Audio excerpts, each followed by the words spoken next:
Εντυπωσιασμένος από τη θέση αυτή της πόλης, αποφάσισε να την επεκτείνει και να την κάνει κατάλληλη για τόπο διαμονής ενός βασιλέα. Και επειδή φιλοδοξούσε να επεκτείνει πολύ την πόλη, την περιέβαλε με ένα επιπλέον τείχος και έπιασε έτσι όλο τον ισθμό από τη μία θάλασσα ως την άλλη. Με τον τρόπο αυτό, αφού δημιούργησε μια πόλη ασύγκριτα μεγαλύτερη από την παλιά, έχτισε εκεί τα ανάκτορά του, όχι πολύ υποδεέστερα από αυτά της Ρώμης, και επίσης καλόπισε έξοχα τον υπόδρομο, ενσωματώνοντας σε αυτόν το ναό των Διοσκούρων. Ζώσιμος νέα ιστορία.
Το Βυζάντιο ήταν χτισμένο στα σύνορα δυο υπήρων, σε ύψωμα, και είχε ένα καλά προστατευόμενο λιμάνι, το Χρυσό Κέρας.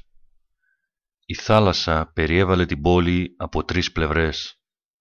Βόρεια με το Χρυσό Κέρας, ανατολικά με το Βόσπορο και νότια με τη θάλασσα του Μαρμαρά. Η μόνη οχύρωση που χρειαζόταν ήταν ένα τείχος στα δυτικά.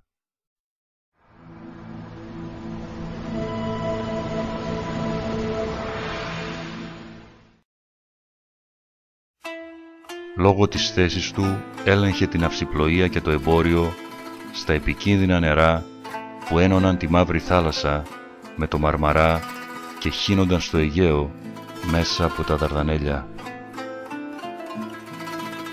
Στις παραδοσιακές τελετές που πραγματοποιήθηκαν τον Νοέμβριο του 324, χαράχτηκε με άρωτρο η γραμμή που σηματοδοτούσε τα νέα χερσαία τείχη, που τετραπλασίαζαν την έκταση της πόλης, φτάνοντας περίπου τα 8 τετραγωνικά χιλιόμετρα. Σχεδιάστηκαν πύλες κατά μήκος του τείχους και κατά μήκος της θάλασσας του Μαρμαρά και του Χρυσού Κέρατος.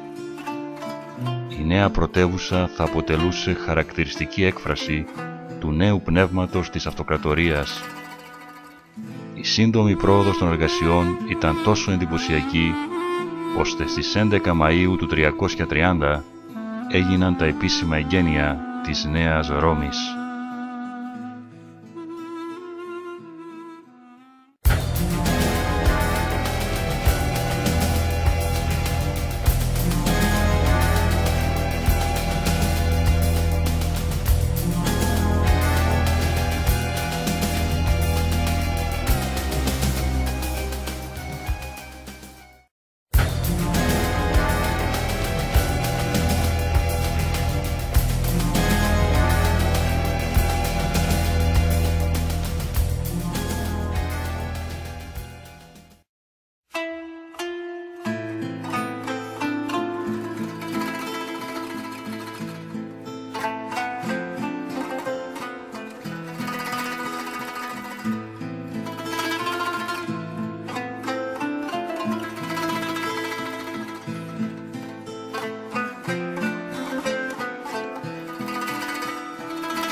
Από το σημείο αυτό ξεκινάει η ιστορία της πόλης. σήμερα στέκει ένα μοναχικό ερείπιο σε μια σύγχρονη πόλη. Τότε ήταν μια θεαματική στήλη κατασκευασμένη από κυλίνδρους πορφυρίτη λίθου που είχαν μεταφερθεί από την Αίγυπτο. Στην κορυφή της τοποθετήθηκε ένα παγανιστικό άγαλμα του Απόλλωνα που μεταποιήθηκε ώστε να παριστάνει τον αυτοκράτορα. Βρισκόταν στο κέντρο της μεγάλης αγοράς, ενός μεγάλου κυκλικού δημόσιου χώρου που τον κοσμούσαν έργα τέχνης. Δυο αψίδες τριάμβου, μία στα ανατολικά και μία στα δυτικά, σηματοδοτούσαν τη μέση, την κύρια λεωφόρο της πόλης.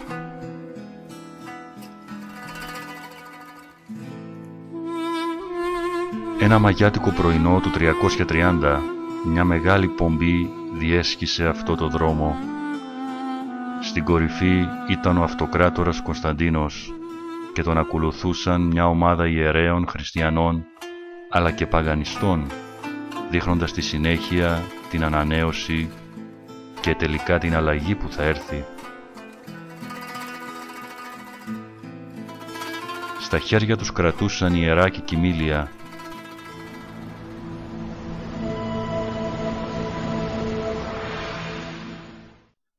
Κατά την ακριβή στιγμή που όρισαν οι αστρολόγοι, έθαψαν τα κοιμήλια στη βάση του Κύωνα μαζί με ένα άγαλμα Έλληνα θεού που είχε φέρει από τη Ρώμη ο Κωνσταντίνος.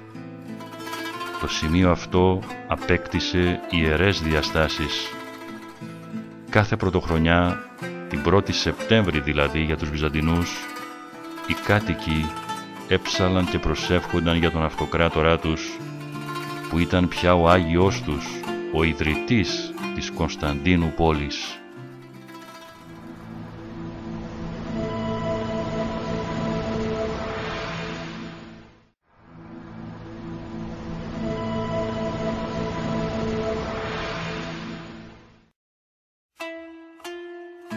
Στο επίκεντρο της πόλης βρίσκονταν οι θαλάσσιοι και χερσαίοι εμπορικοί δρόμοι που διασταυρώνονταν στο βαθύ κανάλι που χωρίζει την Ασία από την Ευρώπη.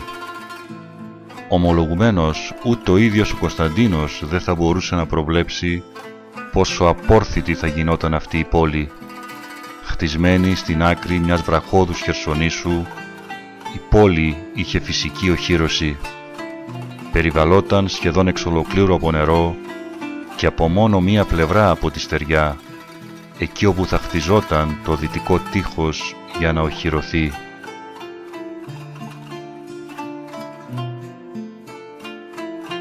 Κατά το πρότυπο της παλιάς Ρώμης ήταν επτάλοφη και διαιρέθηκε σε 14 περιοχές, οι οποίες συνδέονταν μεταξύ τους με μεγάλες λεωφόρους που οδηγούσαν από το κέντρο στις πύλες του δυτικού τείχους.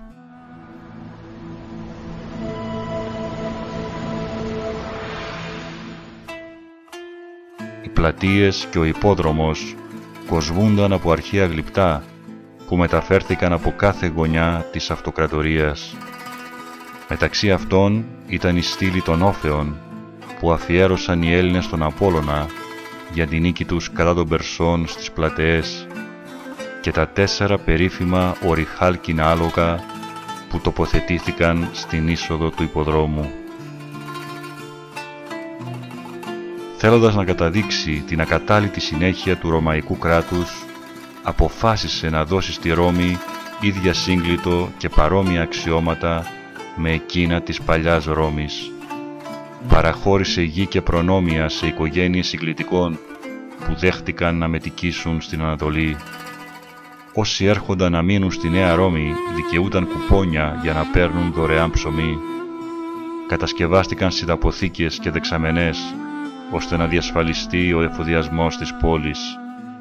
Τηρώντας κατά γράμμα το ρωμαϊκό δίπτυχο, άρτος και θεάματα, ολοκλήρωσε την κατασκευή του υποδρόμου και συγκρότησε επαγγελματικές ομάδες, τους δήμους για τη διοργάνωση δημόσιων θεαμάτων.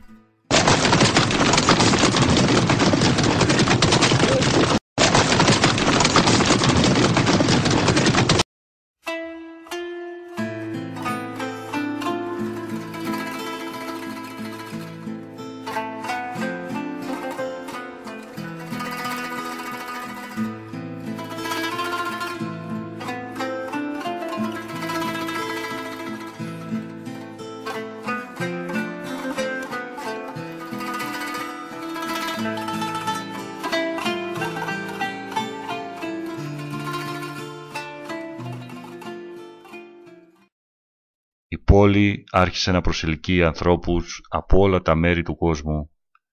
Η ανάπτυξή της θα γινόταν σε βάρος της παλιάς Ρώμης, αλλά και όλων των άλλων πόλεων.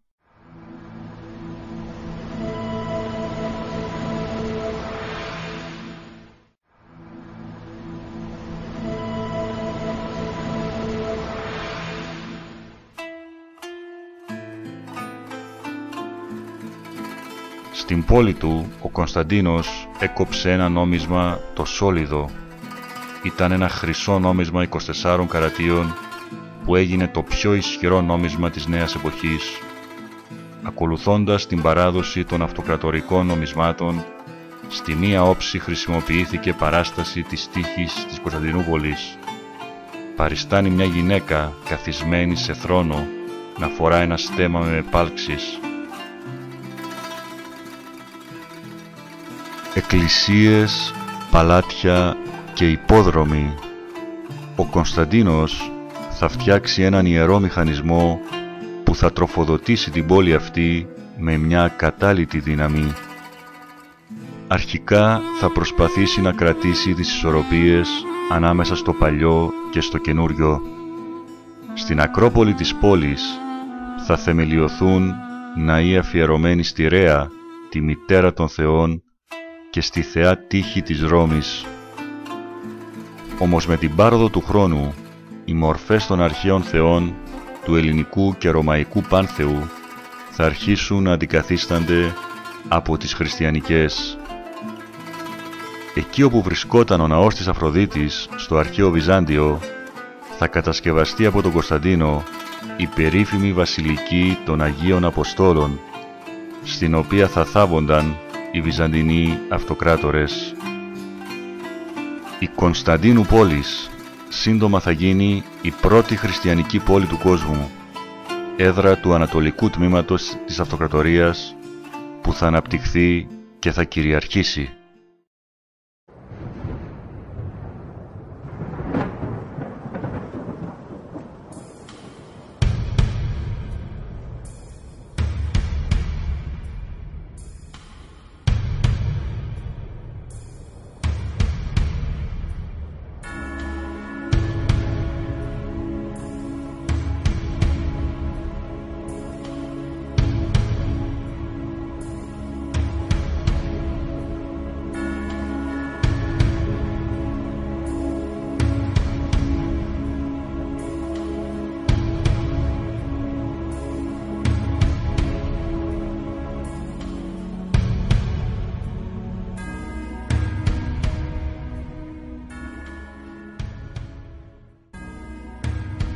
Λίγα ζητήματα προκάλεσαν τόσο ατέρμονες συζητήσεις και μεγάλα ερωτήματα στην ιστορική έρευνα και έλαβαν τόσο αντιφατικές απαντήσεις όσο το πρόβλημα των σχέσεων του Κωνσταντίνου με το χριστιανισμό. Σύμφωνα με πολλούς, ο αυτοκράτορας ήταν θρησκευτικά αδιάφορος και υποστήριξε το χριστιανισμό για αμιγώς πολιτικούς λόγους. Οι εκκλησιαστικοί πιστεύουν και υποστηρίζουν την ειλικρινή μεταστροφή του, που ήταν και ο λόγος της αλλαγής της θρησκευτικής πολιτικής του. Η στάση του αυτοκράτορα υπέρ του χριστιανισμού ήταν αποτέλεσμα συνδυασμού αυτών των δύο διαφορετικών απόψεων. Η πολιτική σκοπιμότητα ήταν ιδιαίτερα σημαντική. Το επίσημο κράτος δεν θα μπορούσε για πολύ καιρό να κρατά εχθρική στάση απέναντι σε μια θρησκεία που εξαπλωνόταν γρήγορα. Οι απαγορεύσεις και οι διωγμοί απειλούσαν την κοινωνική ειρήνη και ασφάλεια του ρωμαϊκού κράτους.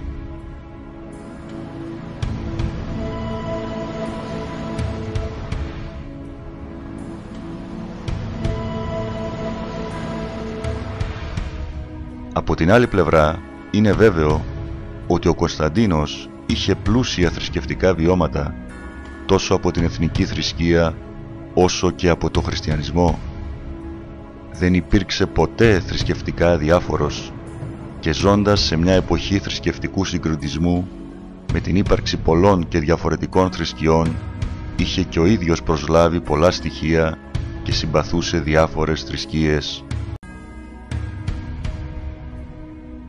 Μολονότι ευνόησε το χριστιανισμό και στράφηκε αποφασιστικά προς αυτόν, παρέμεινε προσκολλημένος στη λατρεία του Θεού Ήλιου.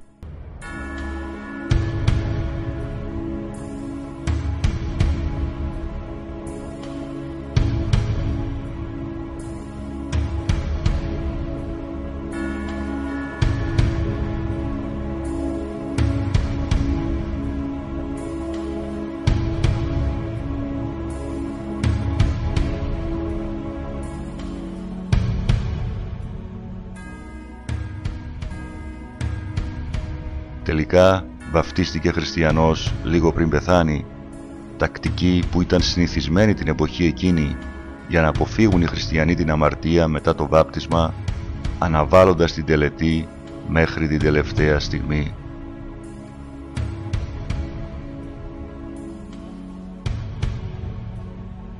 Το κύμα των νέων χριστιανών μετά και την επίσημη αναγνώριση του χριστιανισμού έφερε την πρώτη δογματική διαμάχη. Ο Άριος, ιερέας στην Αλεξάνδρεια, επιχείρησε να αποσαφηνίσει τις σχέσεις ανάμεσα στο Θεό Πατέρα και στο Χριστό, διακηρύσσοντας ότι ο Πατέρας προϋπήρχε του Υιού, τον οποίο και δημιούργησε. Είναι η αρχή στη μακρά ιστορία των θεολογικών συγκρούσεων που θα ταλανίσουν την Εκκλησία και θα διχάσουν το λαό.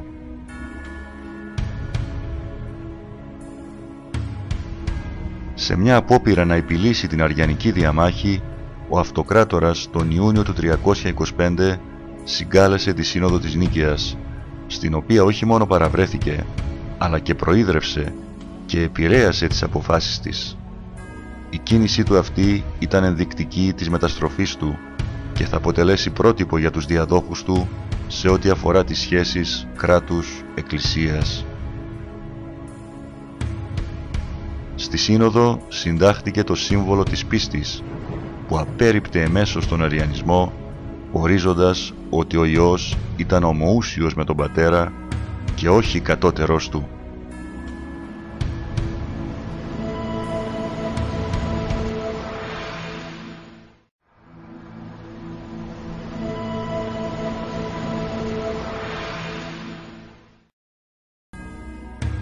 Μετά τη Σύνοδο της Νίκαιας, όλες οι φιλοδοξίες του Κωνσταντίνου είχαν πια εκπληρωθεί και ο ίδιος άρχισε να χάνει τον προσανατολισμό του.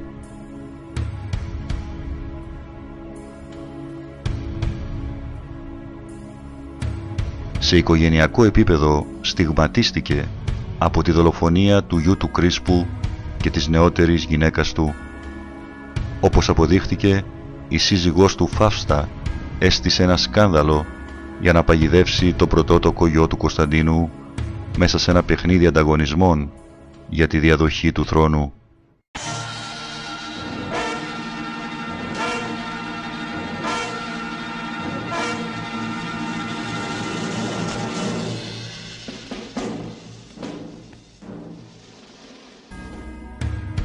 Σε θρησκευτικό επίπεδο, επηρεαζόμενος από τους συμβούλους του, αμφιταλαντευόταν ανάμεσα στη θέσπιση μέτρων υπέρ ή κατά του αριανισμού, χωρίς να υιοθετεί μια σαφή πολιτική.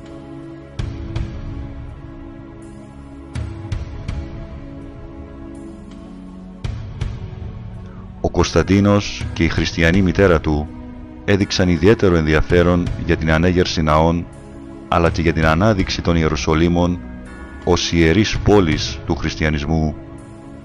Η Ελένη μάλιστα μετέβη στους Αγίους Τόπους και με δαπάνες του γιού της έκτισε πλήθος ναών, μεταξύ των οποίων το ναό της Γεννήσεως καθώς και την εκκλησία του Πανάγιου Τάφου. Οι ναοί αυτοί ονομάστηκαν βασιλικές του Κωνσταντίνου ακριβώς επειδή χτίστηκαν με έξοδα του Αυτοκράτορα.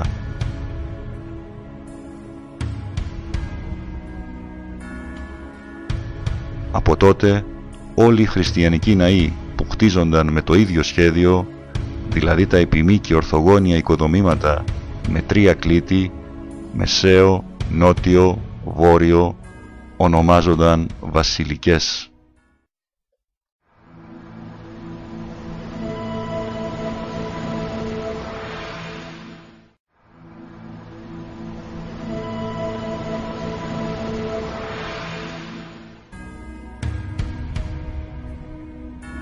Οι αποφάσεις και οι ενέργειες του Κωνσταντίνου αποδείχτηκαν καθοριστικές για την αυτοκρατορία. Ο χριστιανισμός χαρακτηριζόταν από μια πνευματική και οργανωτική πληρότητα, γνωρίσματα που εξέλιπαν από την παραδοσιακή θρησκεία. Με την κατάλληλη ηγεσία και θεολογία θα εξελιχθεί σε θεσμικό παράγοντα που θα έχει ιδιαίτερο ρόλο στην κοινωνική και πολιτική ζωή. Η ίδρυση της Κωνσταντινούπολης θα σηματοδοτήσει τη νέα εποχή της Ρωμαϊκής Αυτοκρατορίας. Ίσως ούτε και ο ίδιος δεν είχε καταλάβει πόσο σημαντικές ήταν οι αποφάσεις του. Το επίθετο Μέγας που θα του δοθεί από όποια οπτική γωνία κι αν το δει κανείς, είτε από τη θρησκευτική είτε από την πολιτικο-στρατιωτική, ταιριάζει απόλυτα στην προσωπικότητά του.